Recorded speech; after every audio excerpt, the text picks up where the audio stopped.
The Wyoming wind howled like a wounded wolf across the barren plains, carrying with it the taste of dust and broken dreams.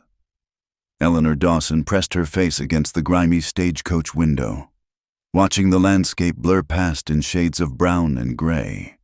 Her gloved hands clutched a crumpled letter, the promise of a new life that had driven her 2,000 miles from the cobblestone streets of Boston. "End of the line, miss," the driver called out, his voice rough as sandpaper. The coach lurched to a stop, throwing Eleanor against the worn leather seat. She gathered her traveling dress, now caked with a week's worth of prairie dust, and stepped down onto the hard-packed earth.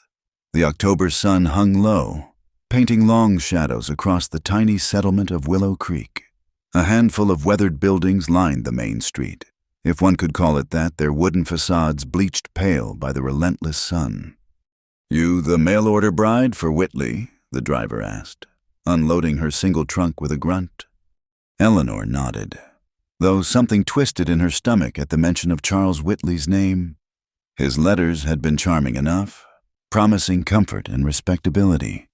Yet, standing here, in this God-forsaken stretch of nowhere, she wondered if she'd traded one prison for another.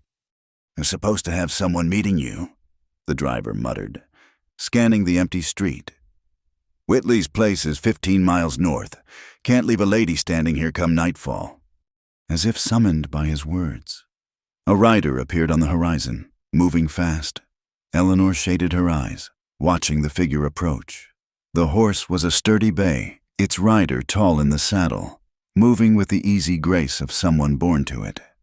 The man who dismounted was nothing like Charles Whitley's description of himself, where Whitley had boasted of his refined Eastern manners and considerable girth from good living. This man was lean and weathered, his face carved by wind and sun into something honest and unpretentious. Dark hair showed beneath his worn hat, and his eyes, a startling blue against his tanned skin, held a gentleness that made Eleanor's breath catch. "Ma'am," he said, touching his hat brim. "Thomas Callahan. I'm here about the bride arrangement." Eleanor's brow furrowed. "Mr. Callahan, I'm afraid there's been some mistake. I'm expected by Mr. Charles Whitley." Thomas shifted uncomfortably, his boots scuffing the dirt. "Yes, ma'am. That's what I'm here about. There's been a situation. Storm washed out the North Road 2 days back. Mr. Whitley sent word for me to collect you, bring you to my place for the night. He'll fetch you come morning when the road's passable." The stagecoach driver had already climbed back to his seat, eager to make the next town before dark. "Seems settled then," he called down. "Good luck to you, miss." Before Eleanor could protest, the coach rolled away in a cloud of dust, leaving her alone with this stranger and a growing sense of unease. "I don't understand," she said carefully. "Mr. Whitley made no mention of you in his letters."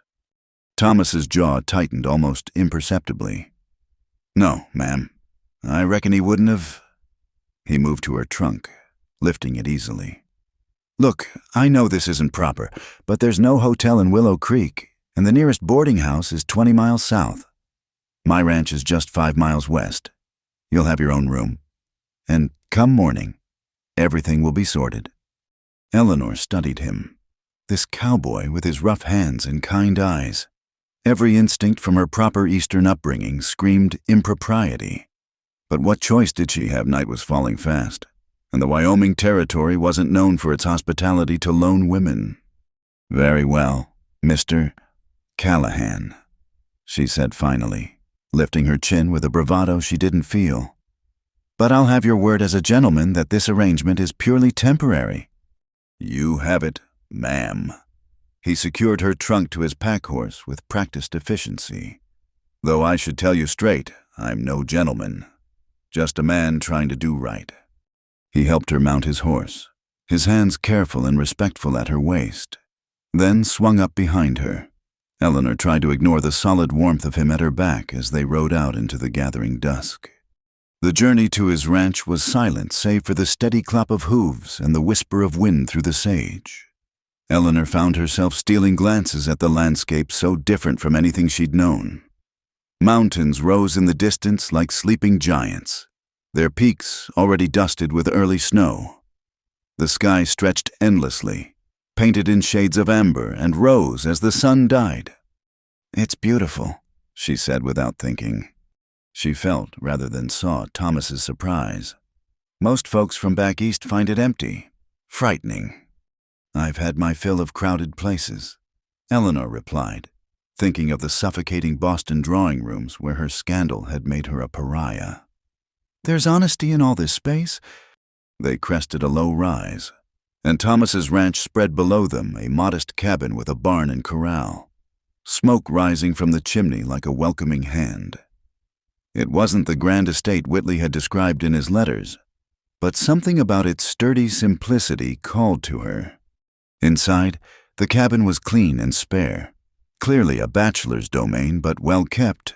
Thomas lit a lamp, casting warm light over rough-hewn furniture and a stone fireplace. He showed her to a small room off the main area, barely larger than a closet, but private. "I'll heat some stew," he said awkwardly. "You must be hungry after your journey." Eleanor watched him move about the kitchen with surprising efficiency. "Mr. Callahan, may I ask you something?" He glanced over his shoulder. "Yes, ma'am." "How do you know Mr. Whitley? You seem quite different sorts of men." Thomas's hands stilled over the pot. "We have business dealings sometimes, cattle and such." His tone suggested there was more to the story, but Eleanor didn't press. They ate in companionable silence, the simple meal of stew and cornbread more satisfying than any fancy dinner she'd endured in Boston. Thomas asked no questions about her past, for which she was grateful. She'd grown tired of explaining how Senator Dawson's daughter had fallen so far as to answer a newspaper advertisement for a bride. As the evening wore on, Eleanor found herself studying her unexpected host. His hands were scarred from years of hard work, but gentle when he handled the dishes. He moved with quiet purpose, filling the water bucket, banking the fire, seeing to the horses a man comfortable in his solitude, but not, she sensed, content with it. "I'll say good night then, ma'am," Thomas said finally. "Lock your door if it makes you feel safer. I'll be in the barn if you need anything." "The barn?" Eleanor was shocked. "But this is your home." "And you're a lady under my protection, even temporary," he said firmly. "It wouldn't be proper otherwise." After he left, Eleanor sat by the dying fire, her thoughts churning. Nothing about this day had gone as planned. She'd prepared herself to meet Charles Whitley, to begin the business arrangement that would give her respectability in exchange for her companionship. Instead, she found herself in the home of Thomas Callahan, a man who slept in his own barn to preserve her honor. She retrieved Whitley's letters from her bag, reading them again by lamplight. His florid prose and boastful claims seemed suddenly hollow compared to Thomas's simple honesty. A terrible suspicion began to grow in her mind. What if the washed-out road was a lie? What if Whitley had taken one look at her from afar and decided to reject his mail-order bride? The thought should have devastated her another rejection, another failure. Instead, Eleanor found herself oddly relieved.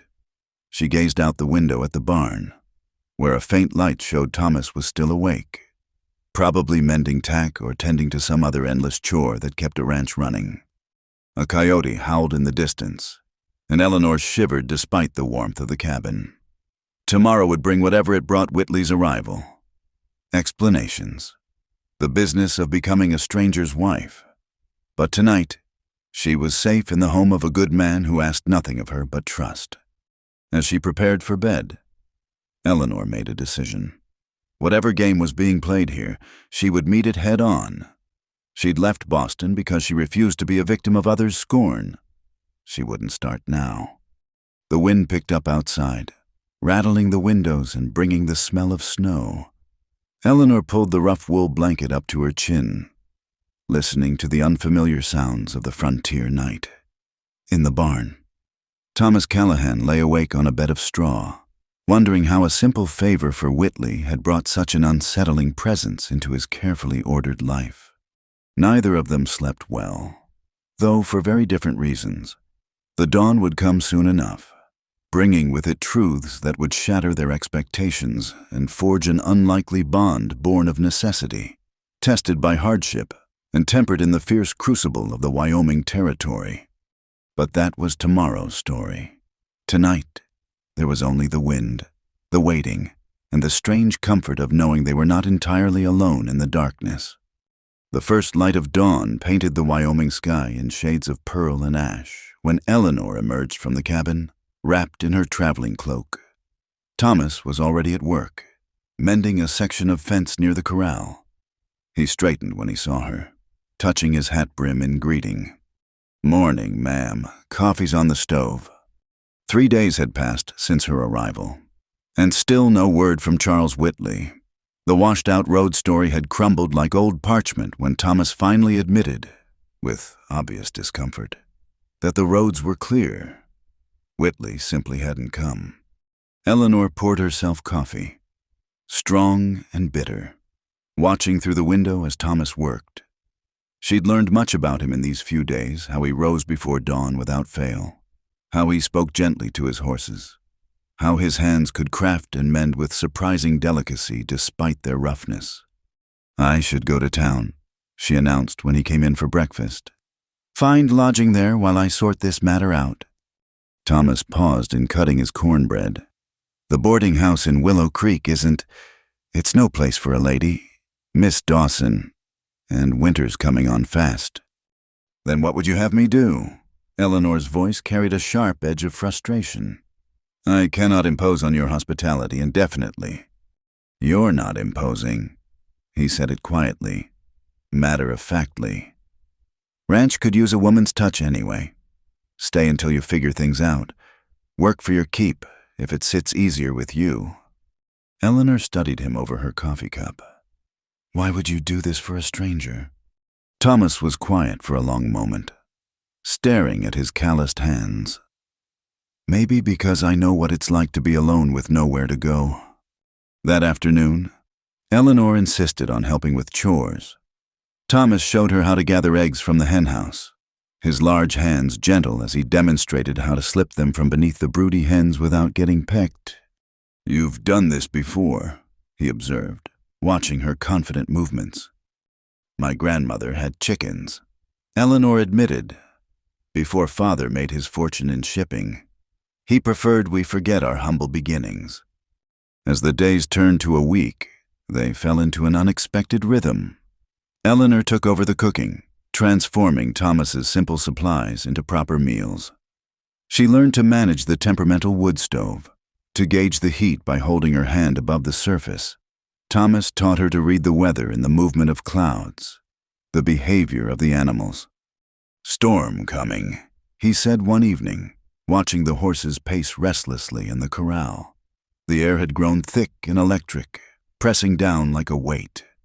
Eleanor helped him secure the shutters, bring in extra firewood, move the horses to the barn's shelter.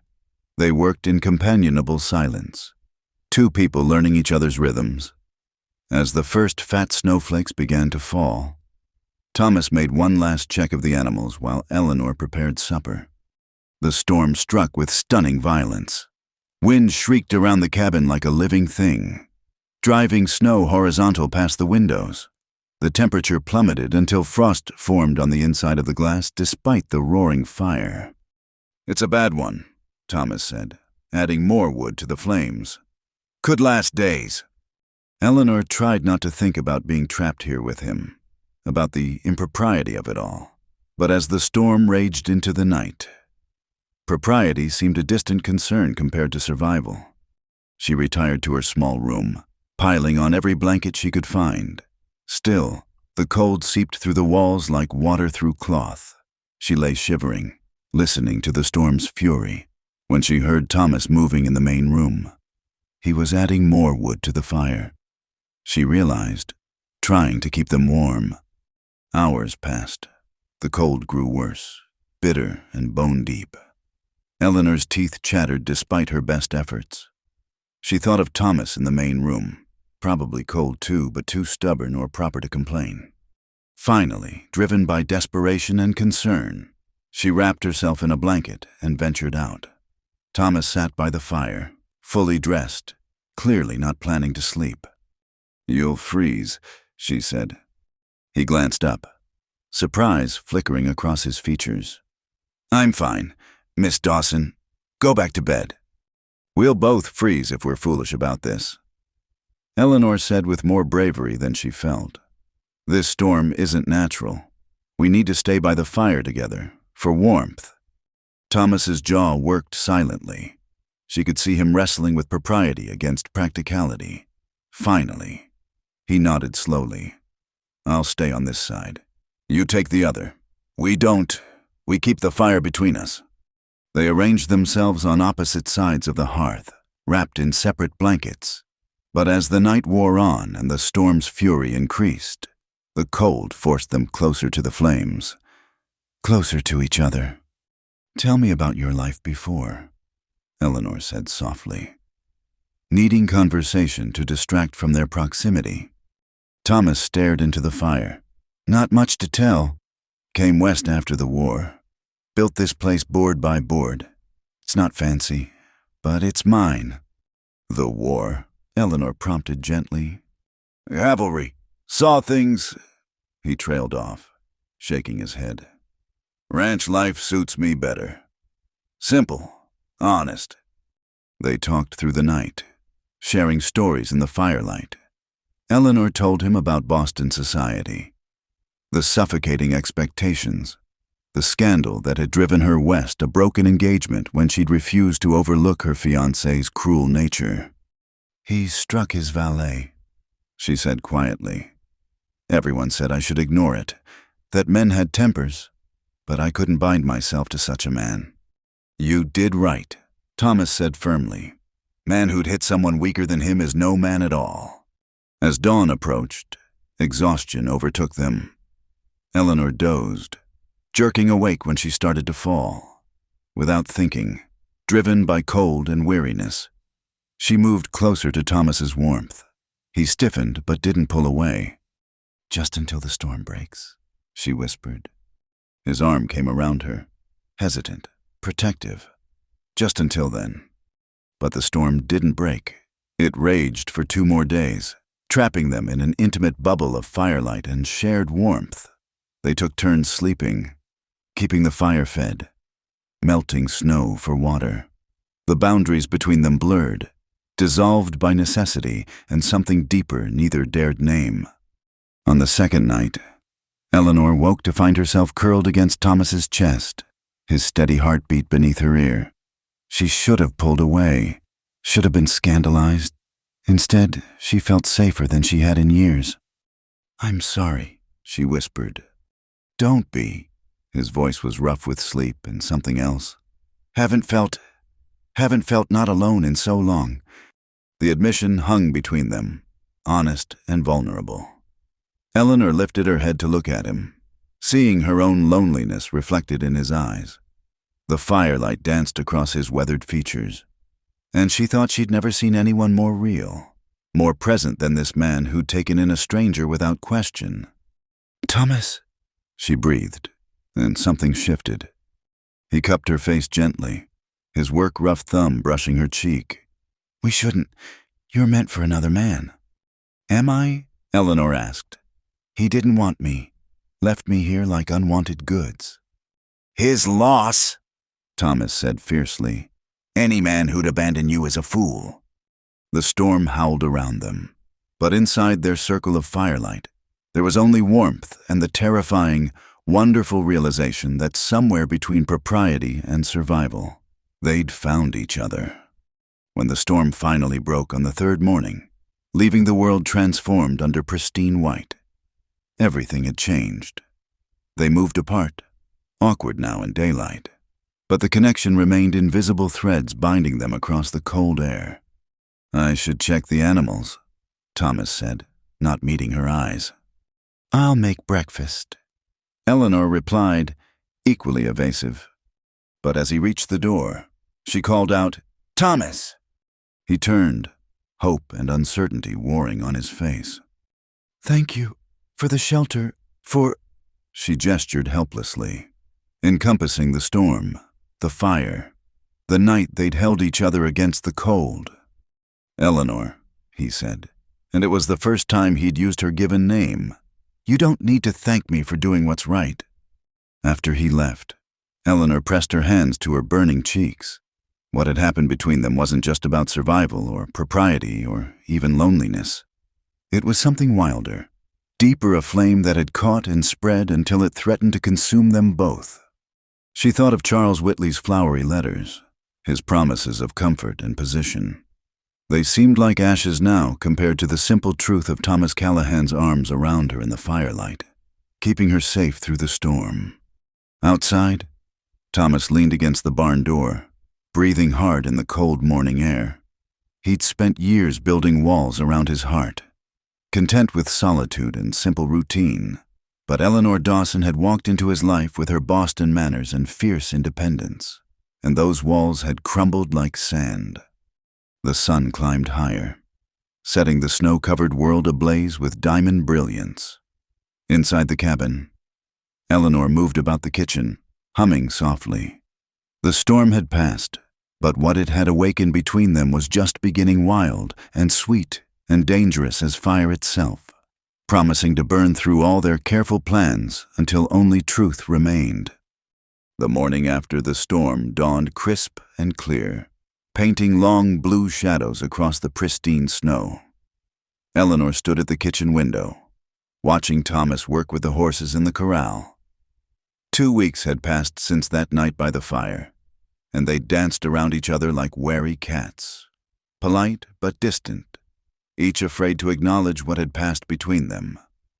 "I should go to town today," Eleanor announced when Thomas came in for the midday meal.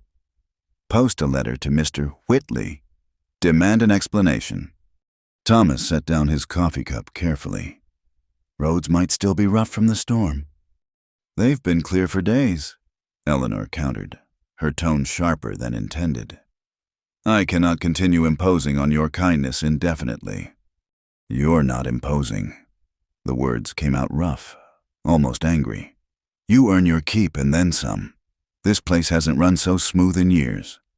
It was true. Eleanor had transformed the sparse cabin into something approaching a home.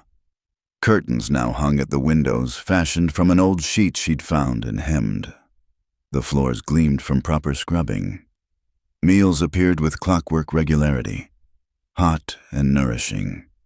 "That's not the point," Eleanor said quietly. "People will talk. They already whisper when I go to town for supplies." "Let them whisper." Thomas pushed back from the table abruptly. "I've got work to do." Eleanor watched him stride out, shoulders rigid with tension. She knew he was right to be frustrated. She'd made no real effort to contact Whitley, no genuine attempt to leave. The truth sat heavy in her chest. She didn't want to go. That afternoon, she decided to prove her worth beyond household management. Thomas had mentioned needing to bring the cattle closer to the homestead before the next storm. When he rode out alone, Eleanor saddled the gentle mare he'd been teaching her on and followed. She found him in the north pasture, trying to manage 20 head of cattle single-handedly. His horse wheeled and darted, but the cattle scattered each time he got them moving in the right direction. "Need help?" she called out. Thomas twisted in his saddle, shock clear on his face. "Eleanor, no, get back to the house. These animals are unpredictable." As if to prove his point, a young bull broke from the herd, charging directly toward her horse. Eleanor's mount reared in panic. For one terrifying moment, she felt herself sliding backward, the ground rushing up. Then Thomas was there, his arm iron-strong around her waist, hauling her onto his own horse as hers bolted. They sat frozen for a heartbeat. Eleanor pressed against his chest, both breathing hard. "You could have been killed," he said roughly. "But I wasn't." Her voice came out breathless. "You saved me!" His arm tightened around her.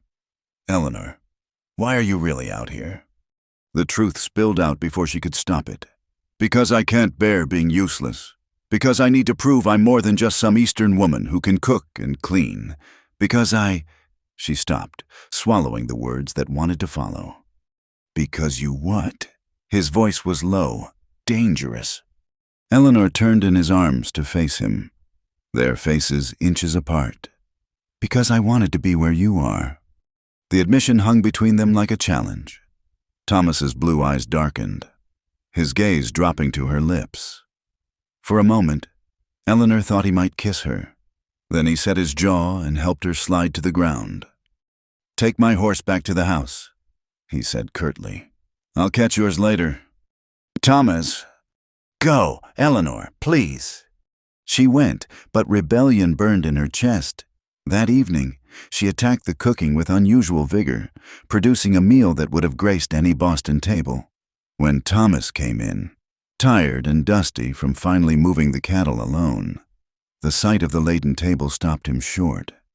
"This is too much," he said quietly. "Nothing I do is right, is it?" Eleanor's composure finally cracked. "I try to help with the cattle wrong. I cook a decent meal too much. I offer to leave, you tell me to stay. I stay. We both know I shouldn't. What do you want from me?"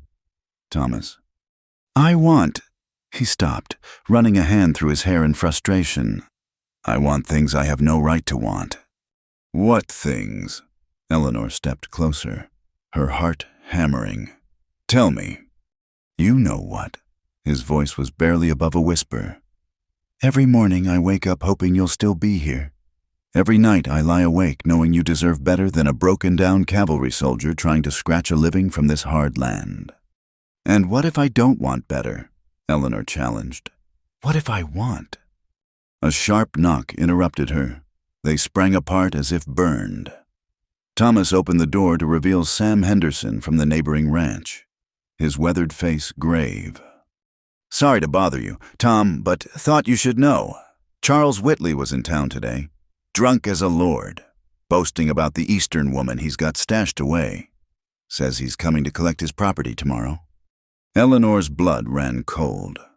Property, as if she were a piece of furniture ordered from a catalog. "She's not property," Thomas said, his voice deadly quiet. Sam shifted uncomfortably. "Just thought you should know. Whitley's got some of his boys with him. Might be trouble." After Sam left, Thomas turned to Eleanor. "Pack your things. I'll take you to the Hendersons tonight. Sarah Henderson is a good woman. She'll—" "No." "Eleanor, be reasonable. Whitley has legal claim. To what? To a woman he abandoned without word or explanation, who left me stranded with a stranger." Eleanor's hands clenched into fists. "I won't run. I won't hide. And I certainly won't be collected like a lost parcel. You don't understand what kind of man Whitley is." "Then tell me." Thomas paced to the window, staring out at the darkening sky. "He owns the biggest spread in 3 counties, has the sheriff in his pocket, takes what he wants, when he wants it. I've seen him destroy men for crossing him." "Then why did you agree to collect me that day?" "Because he'd have sent others if I refused. Men who wouldn't have cared about protecting your honor." Thomas turned back to her, his face etched with pain. "I told myself I was just keeping you safe for one night, but then the storm came. And you—" He stopped, shaking his head. "And I what?" Eleanor moved closer, drawn by the raw emotion in his voice. "And you fit here," he said simply. "Like you were meant to be here all along. Every morning I watch you in the kitchen, humming while you work, and I think—" His voice cracked. "I think how empty this place will be when you're gone." "Then I won't go." "Eleanor." She pressed her fingers to his lips, silencing him. "I'm not some helpless Eastern flower. Thomas Callahan. I survived Boston society's worst. I survived being disowned by my family for refusing to marry a cruel man. I survived crossing half a continent alone. I will not be driven off by some territorial bully who thinks he owns me." Thomas caught her hand, pressing it against his chest where his heart thundered. "If you stay, if Whitley comes here tomorrow, I'll have to fight for you. You understand that?" "I understand." Eleanor met his gaze steadily. "But you won't be fighting alone." Something shifted in Thomas's expression, a wall finally crumbling. He pulled her against him, burying his face in her hair. "Stubborn woman," he murmured. "Too brave for your own good." "Pot calling the kettle black," Eleanor whispered back, feeling the tension in his body, the barely leashed strength. They stood that way for long moments, holding each other in the lamplight while shadows gathered outside. Tomorrow would bring whatever it brought Whitley and his men. Violence, perhaps, certainly danger. But tonight, they had the truth, finally spoken. The pretense, finally dropped. "I won't let him take you," Thomas said against her hair. "I swear it." Eleanor pulled back enough to see his face. "I'm not his to take. I never was." She took a breath, gathering courage for the final truth. "If I belong anywhere." "Thomas, it's here, with you." His control finally shattered. He crushed her against him, his mouth finding hers in a kiss that was desperate and tender and fierce all at once.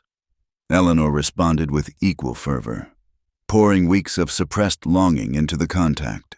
When they finally broke apart, both were trembling. "This changes everything," Thomas said roughly. "Everything already changed," Eleanor replied. "That night by the fire, we've just been too scared to admit it." Outside, a coyote howled, and the wind picked up, rattling the windows with familiar violence.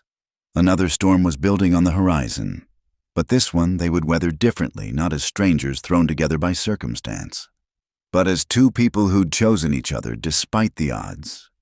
Thomas touched her face gently, marvel in his eyes. "How did you get so brave?" Eleanor covered his hand with hers. "I learned from watching you. Every day, building something from nothing out here, making a life where others see only emptiness." She smiled tremulously. "You taught me that courage isn't about not being afraid. It's about choosing what matters most, despite the fear. And what matters most to you?" "This," Eleanor said simply. "Us, whatever that means, whatever comes tomorrow." Thomas kissed her again, softer this time. A promise more than passion. When he pulled away, his eyes held a determination that made her heart race. "Then we face tomorrow together," he said, "whatever comes."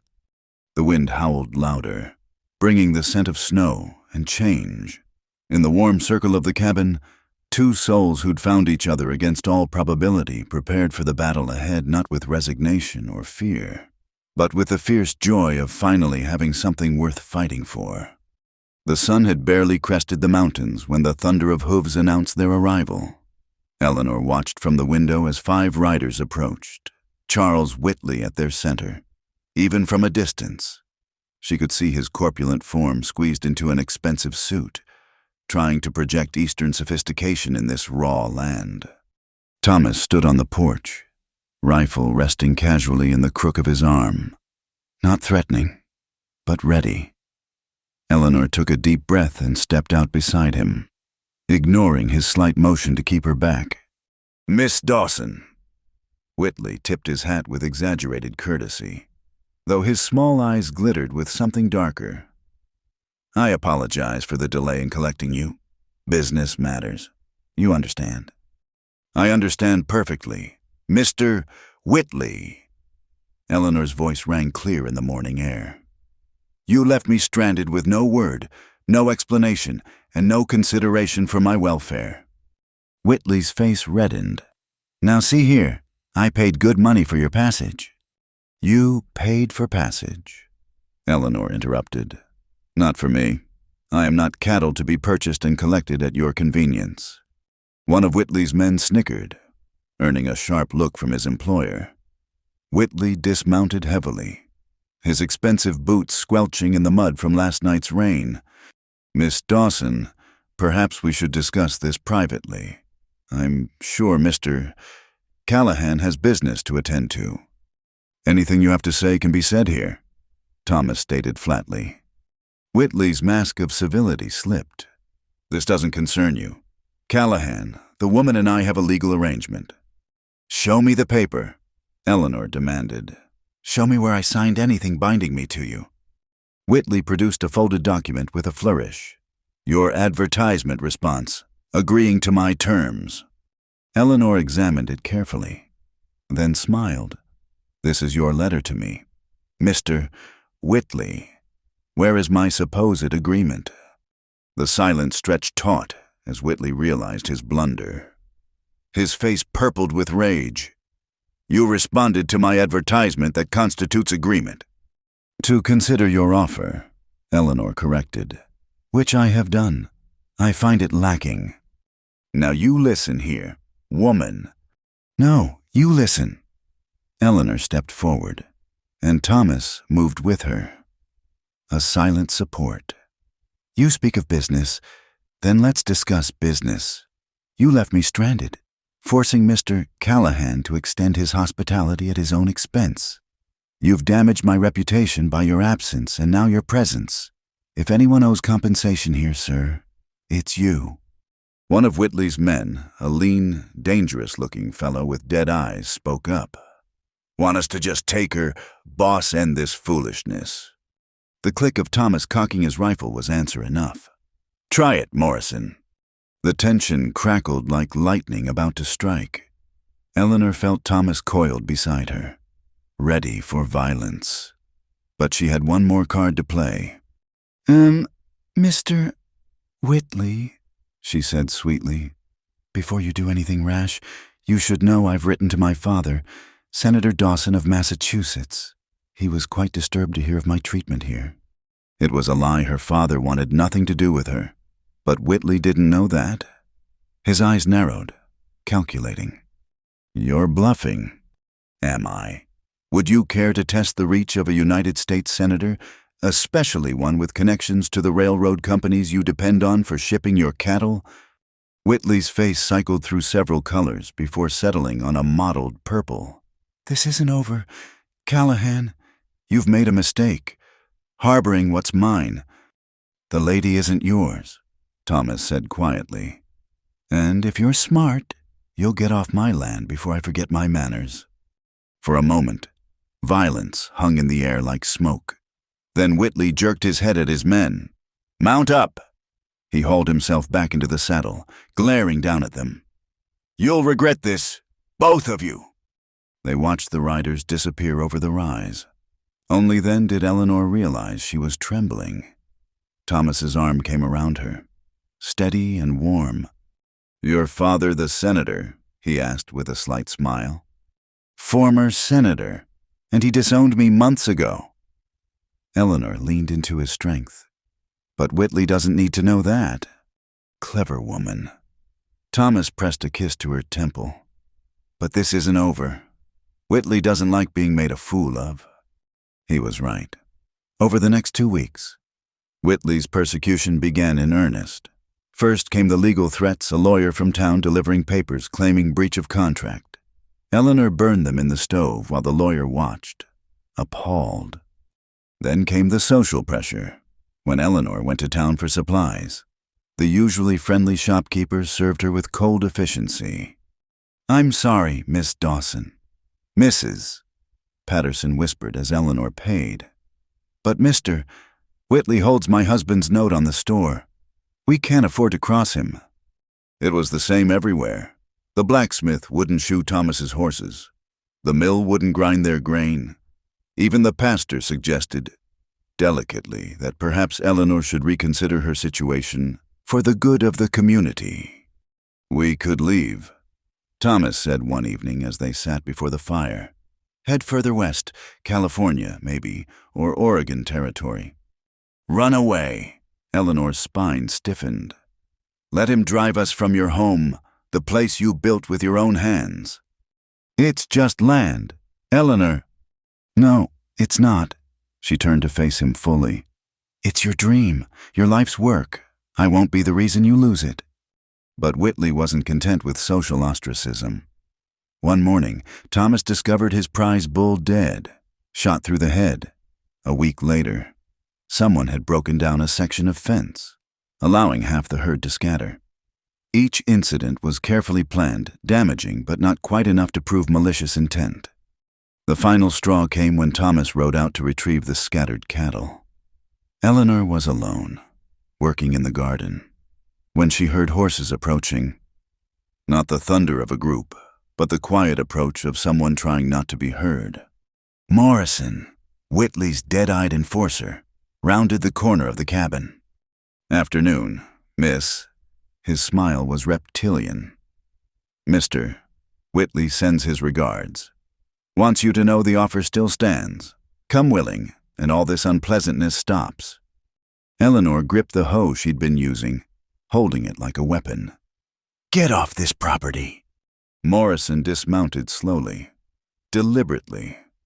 "Now that's not neighborly, just trying to deliver a message." "Message received. Now leave."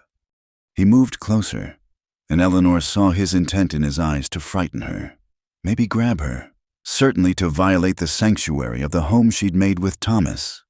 Rage flooded through her, pure and cleansing. "One more step and I'll split your skull," she said calmly. Morrison laughed. "You haven't got the nerve, Eastern lady." Eleanor swung the hoe in a perfect arc, just as her grandmother had taught her to split wood back in Massachusetts.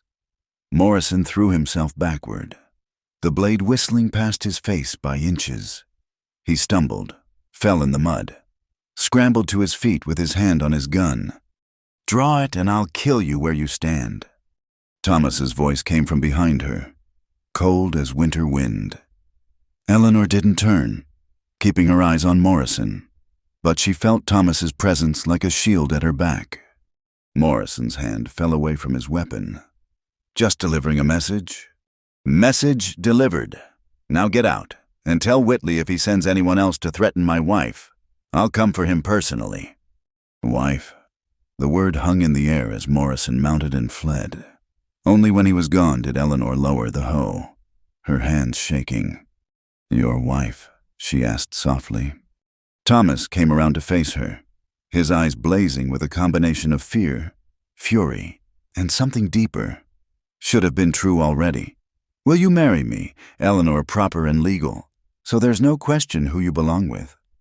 Eleanor dropped the hoe and threw herself into his arms.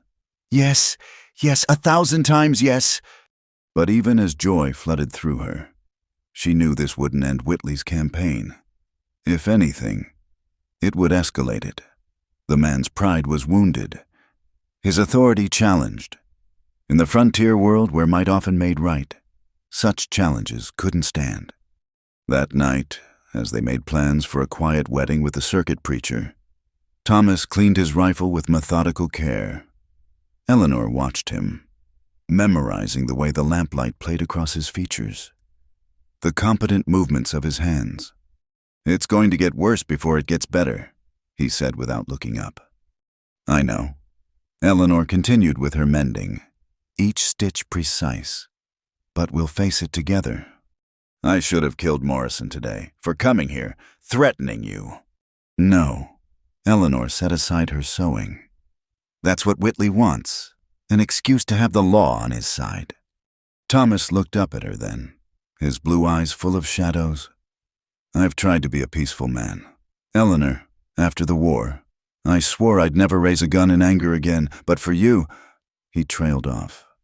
Eleanor moved to kneel beside his chair, taking his face in her hands. "I don't want you to break that vow for me. We'll find another way. We're smarter than Whitley, more determined. We have something he doesn't understand." "What's that?" "Each other." She kissed him softly. "He thinks we're weak because we care. He's wrong. It makes us stronger." Thomas pulled her into his lap, holding her close. Outside, wolves howled in the distance, or perhaps they were Whitley's men, watching, waiting. But inside the cabin, in the circle of light and love they'd built against all odds, Eleanor felt no fear. Tomorrow would bring new challenges. Whitley would escalate. She was certain. But tonight, she was exactly where she belonged, in the arms of a good man who'd fight the world for her, but who she'd fight just as hard to protect from his own demons. The war was far from over, but this battle, at least, was won. The drought came like a thief in the night. stealing moisture from the earth until the grass crackled underfoot and the creek ran low. Eleanor watched Thomas's face grow more haggard with each rainless day, knowing that Whitley had chosen his moment well. Without water, the cattle would die. Without cattle, they'd lose everything. 20 head missing since yesterday, Thomas reported, dust-covered and exhausted after another day of searching. The Henderson boys found tracks heading toward Cougar Canyon, rustlers, working systematic-like. Eleanor set a plate before him, though their own supplies were dwindling. The shopkeepers still wouldn't extend credit, not with Whitley's shadow looming over every transaction. "We both know who's behind this," she said quietly. Thomas nodded grimly. "Morrison's been hiring drifters, promising good pay for midnight work." He pushed the food around his plate. "I should have seen this coming. Should have prepared better." "Stop!" Eleanor gripped his hand. "This isn't your fault." That night, they were awakened by the smell of smoke. Thomas burst from bed, pulling on his boots as Eleanor scrambled for her wrapper. Outside, the barn was ablaze, flames licking hungrily at the dry timber. "The horses!" Thomas ran toward the inferno, but the heat drove him back. The screams of terrified animals pierced the night. Eleanor grabbed buckets, racing to the well, but the water barely made a dent. Neighbors would have helped. Once. Now they were alone, fighting desperately as their livestock perished and months of stored hay turned to ash. When dawn came, they stood among the smoking ruins. 3 horses had survived, including Thomas's faithful bay. The rest were gone, along with the barn, the hay, and what little hope they'd been clinging to. "We're finished," Thomas said hollowly. "Can't work the ranch without horses, can't feed the cattle without hay." Eleanor's eyes stung from more than smoke. "We'll rebuild. We'll find a way." "With what?" Thomas's control finally cracked. "I've got nothing left. Eleanor, no credit, no help, no—" She silenced him with a fierce embrace. "You have me. That's not nothing." Sheriff Wade arrived as they were salvaging what they could from the wreckage. A thin man with nervous eyes. He'd clearly been roused from bed and sent by his master. "Terrible accident," he said, not quite meeting their eyes. "These dry conditions, fires start easy." "This was no accident," Eleanor stated flatly. Wade shifted uncomfortably. "Now, miss or ma'am, that's a serious accusation. You got proof." "You know we don't," Thomas said wearily. "Just like you know who's behind this." "I know Charles Whitley is a respected businessman who's concerned about the lawlessness in these parts." Wade's rehearsed words fooled no one. "He's offering to buy your spread. Callahan, good price, considering the circumstances. Get off my land." Wade departed hastily, but his message was clear. Surrender or face worse. That afternoon, as they worked to shelter the surviving horses, riders appeared on the horizon. Eleanor's heart sank, expecting more of Whitley's men, but as they drew closer, she recognized Sam Henderson and his sons, along with the Kowalski brothers from the Polish settlement upriver. "Heard you had some trouble," Sam said, dismounting. "Brought what lumber we could spare." Eleanor felt tears prick her eyes.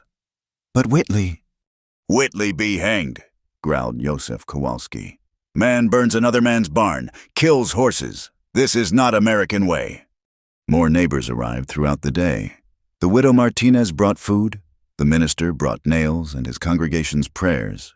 Even Mrs. Patterson from the general store appeared with a wagon load of supplies. "Credit," she said firmly when Thomas protested. "My husband can complain to Whitley if he wants. I'm done being scared of that toad." They worked through the day and into the night, raising the skeleton of a new barn. It was smaller than the old one, rougher, but it stood as testament to something Whitley hadn't counted on: the fundamental decency of people pushed too far. But Whitley wasn't finished. 3 nights later, Thomas was ambushed on the road back from the Hendersons. Eleanor heard the shot from the cabin, the sound carrying clear in the still air. She grabbed Thomas's spare rifle and ran toward the sound, her heart hammering. She found him a quarter-mile from home, slumped over his horse's neck, blood soaking his shirt. "Thomas!" She caught him as he slid from the saddle, his weight bearing them both to the ground. "Shoulder," he gasped. "Morrison, from the rocks." Eleanor tore fabric from her petticoat, pressing it against the wound. The bullet had passed through the meat of his shoulder, painful but not fatal if infection didn't set in. "Can you ride?" Thomas nodded tightly. Together they got him back on the horse, Eleanor walking alongside, rifle ready, every shadow a potential threat. But Morrison had done his work and vanished like smoke. "Doctor?" Hartley came, despite the late hour and the risk to his own standing. As he worked to clean and stitch the wound, he spoke quietly. "This has gone too far. Whitley's lost all sense of proportion. He's scared." Eleanor realized suddenly, we didn't break when he thought we would. Now others are standing up to him. He's losing control. The doctor nodded. "Desperate men do desperate things. Be careful." Thomas developed a fever that night, tossing restlessly as poison fought his body's defenses. Eleanor stayed beside him, cooling his burning skin with damp cloths, spooning water between his cracked lips. "Don't leave me," he muttered in his delirium. "Can't do this alone again." "Never," Eleanor whispered fiercely. "You're stuck with me." Thomas Callahan. On the second night, as his fever peaked, he gripped her hand with surprising strength. "If I don't make it." "You will." "Listen." His eyes focused with effort. "Hidden panel in the bedroom wall. Behind the dresser. Everything I've saved. Take it and run. California. Somewhere safe." "Thomas." "Promise me." Eleanor kissed his burning forehead. "The only promise I'll make is to be here when you wake up. So you'd better fight, because I'm not going anywhere without you." He smiled weakly. "Stubborn woman. You knew that when you proposed." The fever broke near dawn, leaving Thomas weak but lucid. Eleanor wept with relief, exhaustion finally claiming her. She woke to find their positions reversed. Thomas propped painfully on his good arm, watching her with wonder. "You stayed. Where else would I be?" He touched her face with trembling fingers. "I dreamed you were an angel. Turns out I was right." Eleanor laughed through fresh tears. "Angels don't threaten to brain people with garden hose." "Mine does." As Thomas recovered, word came that shocked even their newfound supporters. Whitley had overplayed his hand, hiring gunmen from outside the territory. The territorial governor, already concerned about lawlessness affecting the railroad's expansion plans, had sent federal marshals to investigate. "He's pulling back," Sam Henderson reported. "Sent most of his hired guns packing. Word is the bank's calling in some of his loans too. Seems burning barns and shooting ranchers is bad for business confidence." But Eleanor knew wounded predators were the most dangerous. Whitley might be weakened, but he wasn't finished. The final confrontation was coming. She could feel it building like another storm on the horizon. Thomas grew stronger each day, but his shooting arm remained weak. Eleanor practiced with the rifle until her shoulder bruised from the recoil, until she could hit a target at 50 yards 9 times out of 10. "Planning to take up gunfighting?" Thomas asked, watching her practice. "Planning to protect what's mine," Eleanor replied, sighting down the barrel again. The shot rang true, splintering the target's center. Thomas pulled her against him with his good arm, kissing her soundly. "Have I told you today that you terrify me?" "Good," Eleanor said against his lips. "A little fear keeps a man honest." They married the following Sunday, in a simple ceremony at the rebuilt barn. Half the county defied Whitley to attend. Eleanor wore her last good dress, now mended and remended, but clean. Thomas stood straight despite his healing shoulder, his eyes never leaving her face as they spoke their vows. "For better or worse." The minister intoned, and Eleanor almost laughed. They'd already had plenty of worse. It was time for some better. But even as they danced that night to Joseph Kowalski's fiddle, even as their neighbors toasted their health with precious whiskey, Eleanor knew this was just the calm before the final storm. Whitley wouldn't let this stand. His pride, his power, his very identity as the territory's strongman demanded a response. She looked up at Thomas, memorizing his rare, full smile, the way his eyes crinkled at the corners, the gentle strength in the hand that held hers. Whatever came next, they'd face it together. And that, Eleanor thought as her husband spun her under the stars, made them far more dangerous than Charles Whitley could possibly imagine. The morning of the confrontation dawned blood red, painting the mountains in shades of warning. Eleanor woke to find Thomas already dressed, checking his rifle with grim determination despite his still healing shoulder. "They're coming today," he said simply. It wasn't a question. They both felt it, the electric tension in the air, the unnatural silence of birds that sensed approaching danger. Word had spread through the valley like wildfire. Charles Whitley had called for a legal hearing at the Broken Wheel Saloon in town, claiming Eleanor had defrauded him, that she was a confidence woman who'd taken his money and refused to honor their contract. He demanded restitution or her arrest. "It's a trap," Eleanor said, pinning up her hair with steady hands. "I know." Thomas turned to her, his blue eyes fierce. "We don't have to go. We could still leave. Head for California tonight." Eleanor fastened her mother's cameo at her throat, the one piece of jewelry she'd kept from her old life. "And let him win. Let him drive us from our home never." They rode into town together, Eleanor in her mended wedding dress, Thomas in his one good suit. As they approached the main street, they saw others converging: the Hendersons, the Kowalskis, Dr. Hartley, even Mrs. Patterson closing her store to attend. Their support was heartening, but Eleanor knew that in Whitley's saloon, surrounded by his men, public opinion might not matter. The Broken Wheel squatted like a toad at the center of town, its bat-wing doors hanging open like a mouth waiting to swallow them. Inside, tables had been pushed aside to create a crude courtroom. Whitley sat behind the bar like a judge, Sheriff Wade fidgeting beside him. Morrison lounged against the wall, hand resting on his gun. "Ah, the happy couple." Whitley's voice dripped false courtesy. "So good of you to answer my summons." "This isn't a court," Thomas stated flatly. "You have no authority here." "I have the authority of an injured party seeking justice." Whitley produced a sheaf of papers. "I have here correspondence proving Miss Dawson, excuse me, Mrs. Callahan agreed to marry me in exchange for passage west. I fulfilled my part of the bargain. She has not." Eleanor stepped forward. "May I see these letters?" Whitley hesitated, then pushed them across the bar. Eleanor examined them carefully, aware of every eye in the room upon her.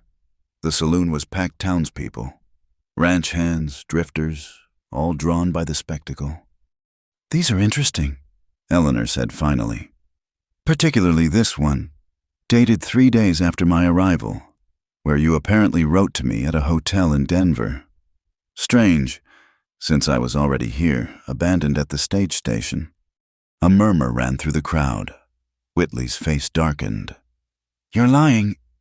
"Am I?" Eleanor turned to face the assembled crowd. "Let me tell you all a story. A woman travels 2,000 miles to start a new life, only to be left stranded by the man who sent for her.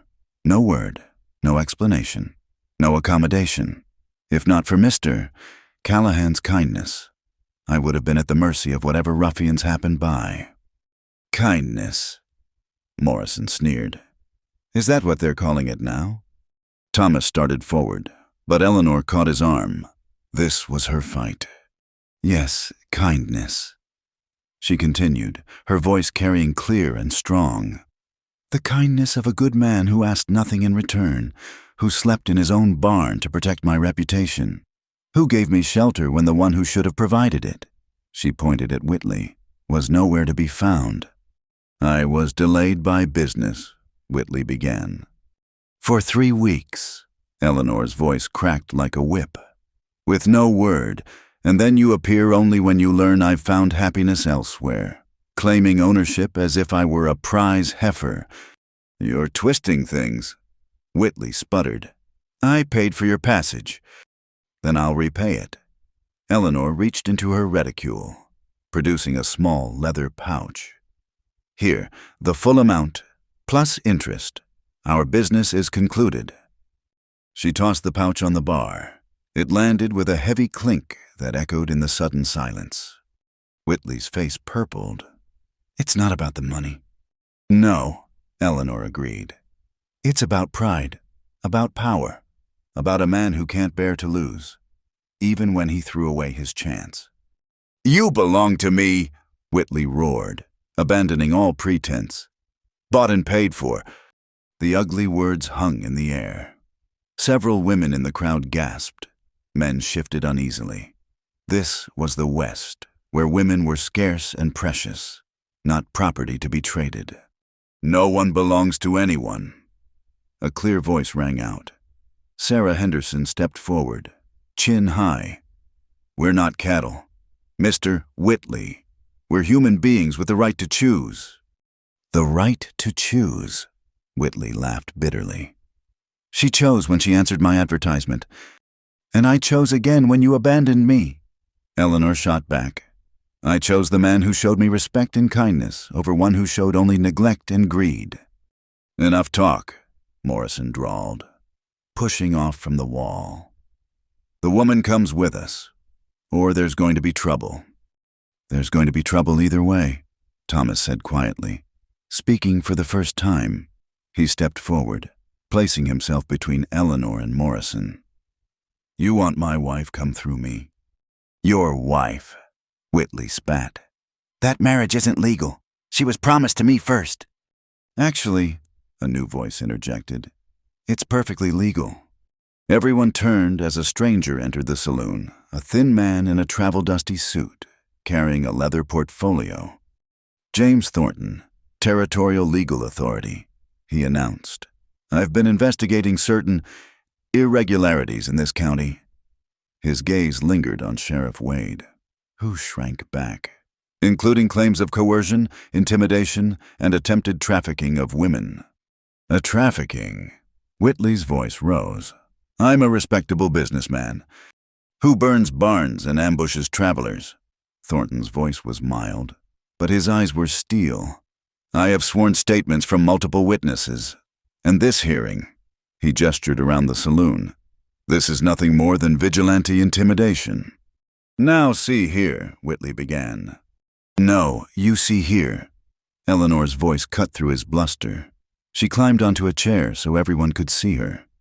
I came west for a new life. I found hardship and challenge. Yes, but also community. Neighbors who help each other. Men and women who judge by character, not wealth or position. She looked around the room, meeting eyes. You all know Thomas Callahan. You know his word is good, his work honest. You know he's never taken what wasn't his, never harmed those weaker than himself. Her gaze found Whitley. And you know Charles Whitley. You know his methods, his threats. You've felt the weight of his boot on your necks. Her voice rose. I ask you who represents the West you want to build, the West where your daughters can grow up safe and free. Pretty words, Morrison interrupted. But Mr. Whitley owns half this county. Owned, Thornton corrected. The Territorial Bank has called in several loans based on evidence of criminal activity. Mr. Whitley's empire is crumbling. Whitley's face went from purple to white. You can't, this is conspiracy. This is justice, Eleanor said firmly. Too long delayed, but justice nonetheless. The crowd stirred, murmuring agreement. Someone started clapping misses. Patterson. Others joined in, the sound building like thunder. Morrison's hand went to his gun. Enough! He never finished. Thomas moved faster than Eleanor would have thought possible with his injured shoulder, his fist connecting with Morrison's jaw. The gunman went down hard, his weapon spinning across the floor. "Anyone else?" Thomas asked mildly, but his eyes were dangerous. Whitley looked around wildly, seeing his support evaporate like morning mist. Even Sheriff Wade was edging toward the door. "This isn't over," he snarled. "I'll have you both." "You'll have a cell in territorial prison if you're not careful," Thornton said. "I suggest you leave this county while you still can. Tonight." Whitley stood, swaying like a tree about to fall. For a moment, Eleanor almost pitied him, a small man whose cruelty had finally caught up with him. Then she remembered the burned barn, the dead horses, Thomas bleeding in her arms. "Go," she said quietly, "and don't come back." Whitley stumbled out, a broken king fleeing his crumbled kingdom. The crowd parted to let him pass, their silence more damning than any words. As the saloon erupted in celebration, Thomas pulled Eleanor into his arms. "You were magnificent," he murmured against her hair. "We were magnificent," she corrected, tilting her face up to his. Together. They kissed there in the middle of the saloon, surrounded by cheering neighbors, and Eleanor felt the last chains of her old life fall away. She was no longer Eleanor Dawson, disgraced daughter of Boston society. She was Eleanor Callahan, ranch woman, fighter, survivor. And she was exactly where she belonged. Outside, the sun broke through the clouds, painting the dusty street gold. The storm had passed, leaving clear skies and the promise of rain to break the drought. In the distance, thunder rumbled not threat but benediction. Nature's approval of justice served. "Let's go home," Thomas said softly. Eleanor smiled, taking his offered arm. "Yes, let's go home." They walked out of the saloon together, into the clean light of a new day, leaving the shadows of Charles Whitley behind forever. Ahead lay their ranch, their life, their future hard-won and all the more precious for the fighting.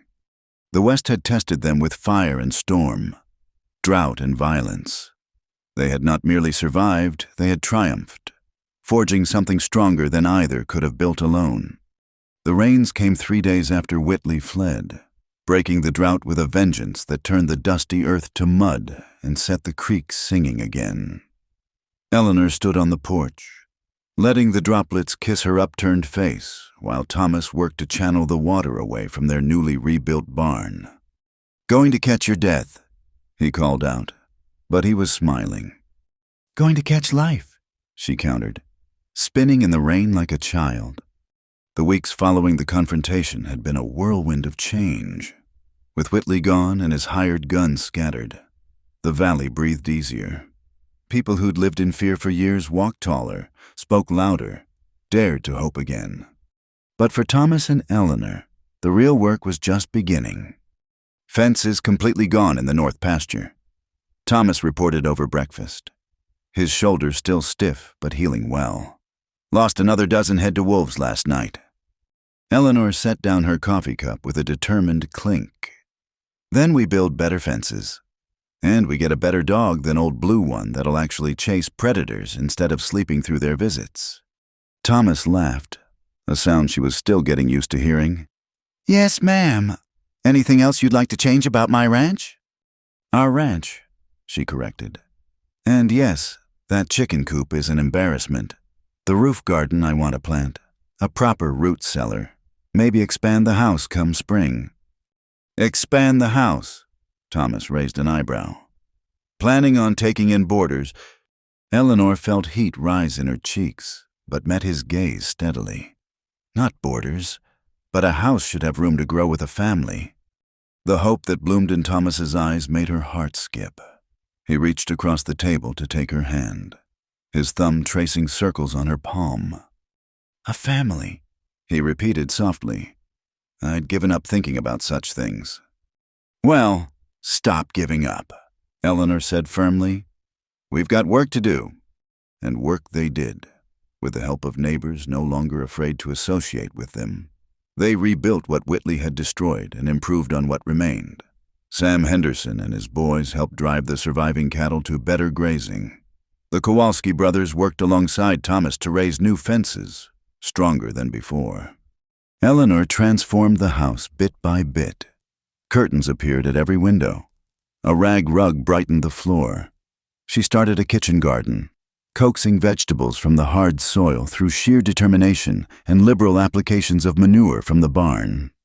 "You've got the touch," Sarah Henderson observed, admiring the green shoots pushing through the earth. "My mother always said you could tell a woman's heart by her garden."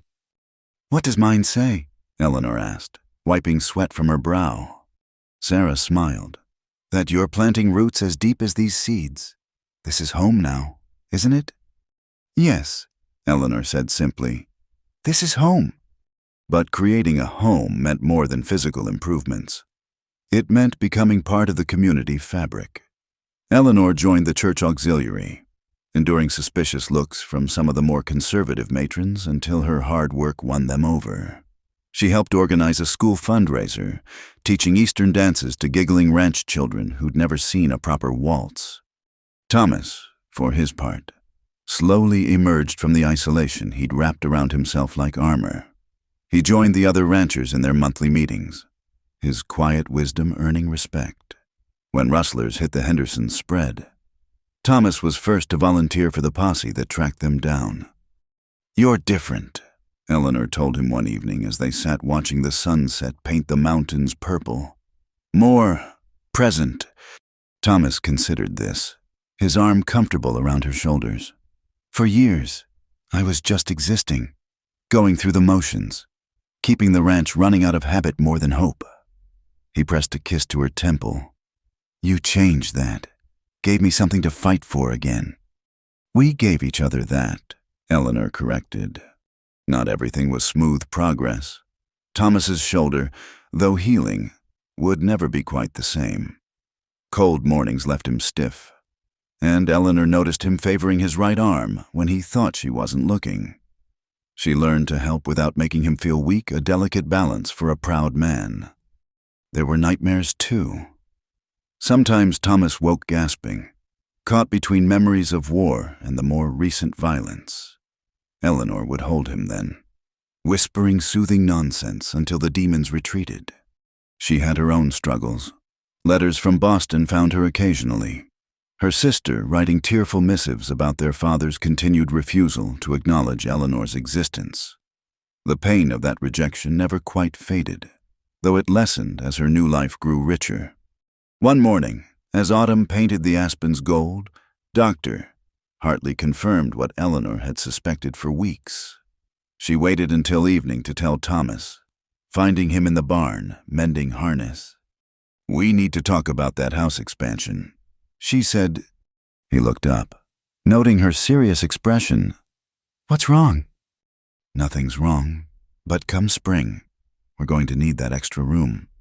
She took his hand, placed it on her still flat stomach. "For the baby." Thomas went absolutely still, his eyes wide with wonder. Then he was lifting her, spinning her around while she laughed and protested about being careful. "A baby," he breathed, setting her down gently. "Our baby." "Our baby," Eleanor confirmed, tears running down her cheeks. "Are you happy?" "Happy," Thomas cupped her face in his hands. "Eleanor, you've given me everything. A home, a future, a reason to wake up grateful every morning. And now this," his voice cracked. "I don't have words big enough." They clung to each other in the barn's dusty light. Two souls who'd found each other through mistakes and misunderstandings, who'd fought for their love against those who would destroy it. The community embraced the news with joy. Sarah Henderson immediately began knitting tiny garments, Mrs. Patterson set aside bolts of soft fabric. Even gruff Joseph Kowalski carved a beautiful wooden cradle, presenting it with tears in his eyes. For the first citizen of the new West, he said, "The West we build together." As winter approached, they prepared carefully. The root cellar Eleanor had insisted on was stocked full. Hay filled the expanded barn. The house was tight against wind and snow, with plenty of firewood stacked high. One evening, as the first snow began to fall, a rider approached. Eleanor tensed, old fears stirring. But Thomas recognized him, James Thornton, the territorial authority who'd faced down Whitley. "Not trouble, I hope?" Thomas asked, inviting him in from the cold. "No trouble," Thornton assured them, accepting hot coffee gratefully. "I'm actually here with good news. The territorial government is establishing official law enforcement in the county, elected sheriffs, proper courts. The days of men like Whitley ruling through fear are ending." "That is good news," Eleanor said, "though Sheriff Wade is gone." Thornton smiled. "Fled the same night as his master. The town's looking for honest men to stand for election." He looked meaningfully at Thomas. "Men with military experience would be particularly welcome." Thomas shook his head. "I'm a rancher, not a lawman." "Think about it," Thornton urged. "The West is changing. We need good men to guide that change."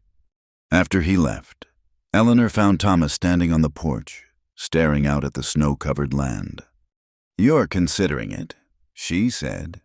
"Maybe part-time sheriff, still running the ranch." He turned to her. "What do you think?" Eleanor stepped into his arms. "I think you're a good man who's spent years hiding that light under a bushel. Maybe it's time to let it shine. Even if it's dangerous." "Everything out here is dangerous," Eleanor said pragmatically. "But we've faced worse than ordinary law-breaking, at least as sheriff. You'd have the law on your side for once." Thomas chuckled, practical as always. He rested his hand on her growing belly. "I want to build a world where this little one can grow up safe, where might doesn't make right." "Then do it," Eleanor said simply. "We'll manage the ranch. You manage the law. Together, we'll manage everything." As the snow fell heavier, they went inside to the warmth of their home. Eleanor served the stew she'd had simmering all day, while Thomas added wood to the fire. It was a simple domestic scene, repeated in countless homes across the frontier. But for them, it was precious beyond measure. "I love you," Thomas said suddenly, apropos of nothing. Eleanor smiled, her hand finding his across the table. "I love you too, even if you did acquire me by mistake." "Best mistake of my life," Thomas said fervently. "Mine too," Eleanor agreed. "Though I do sometimes wonder what happened to Charles Whitley." Thomas shrugged. "Heard he went to California, trying to start over where nobody knows him." "Good riddance." Eleanor nodded, but she felt a touch of pity for the man. He'd had everything: wealth, power, influence, and thrown it away through cruelty and pride, while she and Thomas, who'd started with nothing but a misunderstanding, had built something beautiful. That night, as they lay together watching the snow fall past their window, Eleanor marveled at the journey that had brought them here. From that first awkward meeting at the stage station to this moment of perfect contentment, every hardship had been worth it. "No regrets?" Thomas asked, reading her thoughtful mood. "Not one," Eleanor said firmly. "Every step led me to you, led us to this." Outside, the wind howled, but inside their home was warmth and light and love. The future stretched before them, full of promise: a child to raise, a ranch to build, a community to serve. They'd started with nothing but a mistake and forged it into everything that mattered. And as Eleanor drifted off to sleep in her husband's arms, she knew the best chapters of their story were yet to be written. Spring arrived with a whisper of green across the valley, melting the last stubborn patches of snow and filling the air with the scent of new beginnings. Eleanor stood in the doorway of their expanded home, one hand resting on her swollen belly, watching Thomas work with the yearling colts in the corral.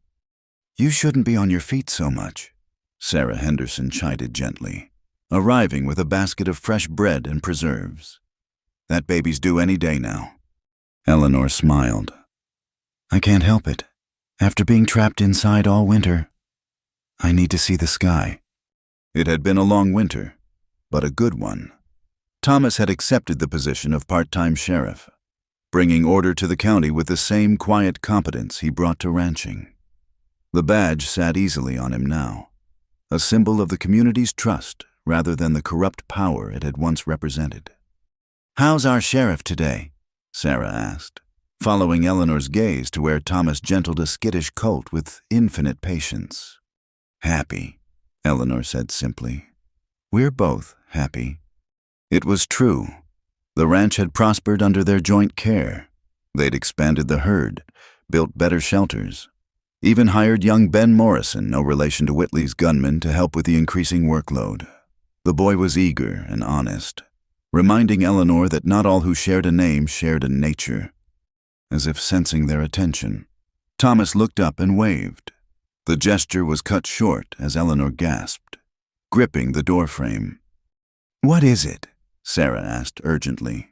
I think the baby has decided today's the day."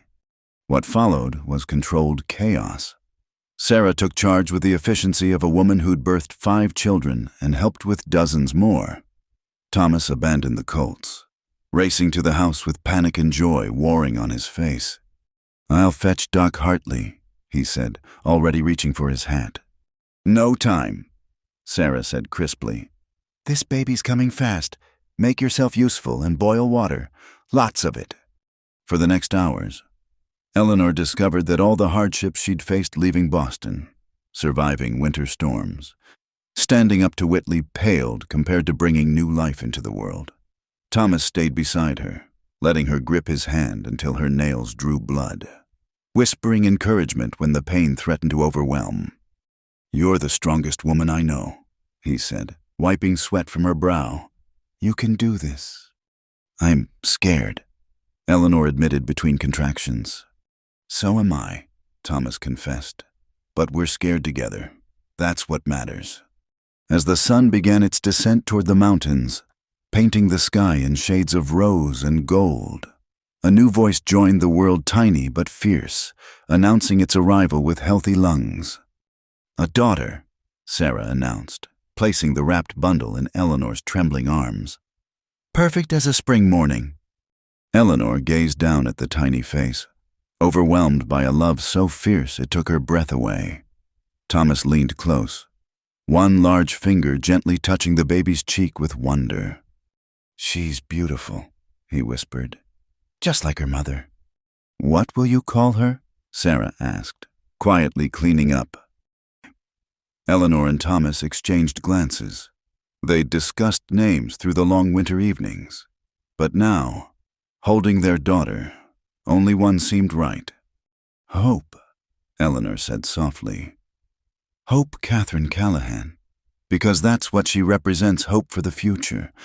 News of Hope's arrival spread through the valley like wildfire. Within days, gifts began arriving: hand-sewn blankets, carved toys, preserves for the new parents. The community that had once shunned them on Whitley's orders now embraced them fully. Even more surprising was the letter that arrived 2 weeks later, water-stained and travel-worn. Eleanor recognized her sister's handwriting and opened it with trembling hands. "Dearest Eleanor," it read, "Father is dead. His heart failed him last month. In his final days, he spoke of you often, with regret for his stubbornness. He left you a portion of his estate, not much, but perhaps enough to know you were never forgotten. I pray this finds you well and happy. Your loving sister, Margaret." Eleanor wept then, for the father she'd lost twice, once to pride and once to death. Thomas held her and baby Hope, letting her grief run its course. "He loved you," Thomas said quietly. "He just didn't know how to show it past his pride." "Like someone else I could mention," Eleanor said, managing a watery smile. "You men and your stubborn pride. Lucky for us, we have wise women to show us better ways." As spring deepened into summer, they held a proper celebration, a delayed wedding reception and Hope's christening combined. The entire county seemed to turn out, transforming their homestead into a festival ground. Minister Davis performed the christening as the sun set behind the mountains, bathing everything in golden light, as he spoke about new beginnings and the promise of the future. Eleanor saw their journey reflected in the faces around them. There was Sam Henderson, who'd risked Whitley's wrath to help them. The Kowalski brothers, whose crafted cradle now held hope. Dr. Hartley, who'd come despite threats. Mrs. Patterson, who'd chosen courage over fear. All the people who'd stood up to tyranny because two strangers had shown them it was possible. Do you, Thomas and Eleanor Callahan, promise to raise this child in love and wisdom, to teach her right from wrong, to guide her toward becoming a woman of integrity? We do, they said in unison, their voices strong and sure. As the ceremony concluded, music struck up Joseph's fiddle joined by guitars and a harmonica. Dancing began on the swept ground, children chasing fireflies between the couples. Eleanor stood with Thomas, Hope sleeping peacefully in her arms, watching their community celebrate. "Look what we built," she said softly. "From a mistake, a misunderstanding, came all of this." Thomas wrapped his arms around both his girls. "Not built, just uncovered what was always there, good people waiting for a chance to be their best selves." "Philosophy from a cowboy," Eleanor teased. "You're a bad influence, bringing your Eastern education out here." But he was smiling as he said it. As the evening progressed, James Thornton approached them. The territorial authority had become a friend over the months, often stopping by to discuss county matters with Thomas. "I have news," he said. "The railroad's coming through next year. This whole valley's going to change." Eleanor felt Thomas tense beside her. Change meant opportunity, but also challenges to their hard-won peace. "Change isn't always bad," she said firmly. "We're proof of that." Thornton smiled. "Indeed you are, which is why I want Thomas to run for county sheriff officially, full-time. The territory's becoming a state soon. We'll need good men in position when that happens." "I'll think about it," Thomas said, but Eleanor heard the yes in his voice. He was ready to step fully into the light, to serve the community that had become family. As the party wound down and guests began departing, Eleanor and Thomas walked to the hill overlooking their ranch. Below them, lanterns glowed in windows. The new barn stood strong and proud. Gardens promised abundant harvest. "Do you ever think about how different life would be if Whitley had met you that day?" Thomas asked. "If everything had gone according to plan?" Eleanor shuddered. "I try not to. That life trapped in a loveless arrangement with a cruel man. It would have been another kind of death." She looked up at him. "You saved me from that, even without knowing it." "We saved each other," Thomas corrected. He was quiet for a moment, then added, "I saw him once. You know, Whitley, last month when I was in Cheyenne for that law enforcement meeting." Eleanor stiffened. "You didn't tell me." "Didn't want to worry you. He was diminished. Working as a clerk in a shipping office. He saw me too, but just turned away. No fight left in him." "Good," Eleanor said firmly, then softer. "Though I almost pity him. He had so much and valued none of it." "While we had nothing and built everything," Thomas agreed. Baby hope stirred in Eleanor's arms, making soft sounds of contentment. Above them, stars began appearing in the darkening sky, each one a point of light in the vast western expanse. "I love our life," Eleanor said suddenly. "Every difficult, challenging, wonderful part of it. Even the part where you were delivered to the wrong cowboy. Especially that part." Eleanor laughed. "Though you weren't the wrong cowboy, you were exactly the right one. It just took us a while to figure it out." They stood together on their hill, watching night settle over their valley. Tomorrow would bring its own challenges, a ranch to run, a baby to raise, a county to help guide into a new era. But tonight, they had this perfect moment, their daughter in their arms, their home below them. their love a steady flame that had survived every storm. "Thank you," Eleanor whispered, not sure if she was talking to Thomas, to God, or to the unlikely chain of events that had brought her here. "For what?" Thomas asked. "For being worth the journey," she said. "For making me brave. For showing me that love isn't about perfect plans or proper arrangements. It's about choosing each other, again and again, no matter what comes." Thomas kissed her temple, his arms strong and sure around his family. "Then I promise to keep choosing you, Eleanor Callahan, today, tomorrow, and all the days after." Below them, a coyote called to its mate, the sound no longer lonely but full of wild promise.